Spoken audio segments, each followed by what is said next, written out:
ഉണ്ടാക്കുന്നത് ചേമ്പ് റോസ്റ്റ്. അതിന് വേണ്ടി ഇൻഗ്രീഡിയൻസ്: ചേമ്പ് നന്നാ വേവിച്ച് ഉരിച്ച് കഷ്ണமாக നറുക്കി വെച്ചിട്ടുണ്ടൊക്കെ.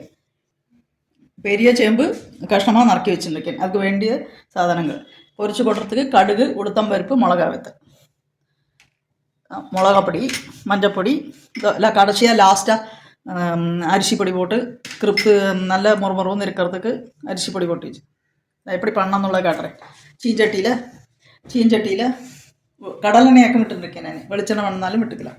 கடலெண்ணெய் விட்டுட்டு அதில் கடுகு, உளுத்தம்பருப்பு, மிளகா வத்தல் அப்போ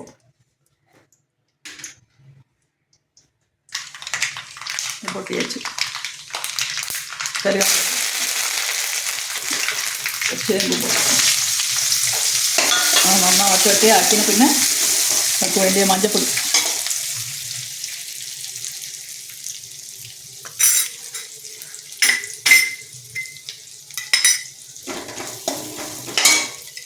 மிளகாപ്പൊடி, நிறைய ஒரு ஸ்பூன் மிளகாപ്പൊடி போட்டு,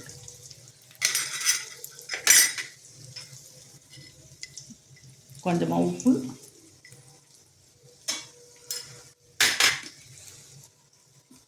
பெருங்காயம் நிறைய போட்டு எல்லாமே நல்லா ரோஸ்ட் பண்ணுறது. சேம்பு நல்லா ரோஸ்ட் ஆகிற வரைக்கும் சிம்மில் வச்சுட்டு, அடுப்பை சிம்மில் வச்சுட்டு பொறுமையாக இളക്കണം. ചേപ്പങ്കിഴങ്ങ് റോസ്റ്റ് ആയിട്ട് അതൊക്കെ മുളകാപ്പൊടി മഞ്ഞപ്പൊടിയോടെല്ലാം പച്ചമണം പോറ വരെ നന്നാ റോസ്റ്റ് ആയിരിക്ക്. ഇനി അതിൽ கொஞ்சமாக கிறிஸ்பியாக இருக்கிறதுக்கு வேண்டிட்டு கொஞ்சம் அரிசி பொடி போட்டு,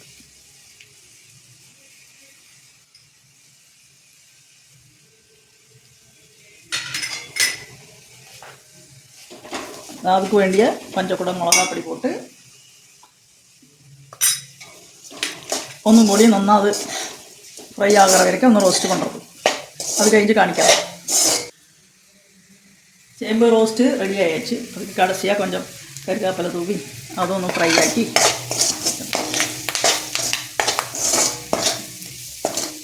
இந்த ചേമ്പ് റോസ്റ്റ് രസം ജാതத்துக்கு, சாம்பார் ஜாதத்துக்கு, மோர் குழம்பு, தயிர் ஜாதத்துக்கெல்லாம் நന്നായി சூப்பராக இருக்கும். எல்லாருமே ட்ரை பண்ணி பாருங்க. இது பெரிய ചേമ്പ് ഞാൻ വേവിച്ച് ഉരിച്ച് കഷ്ണமாக എടുത്ത് എല്ലാருமே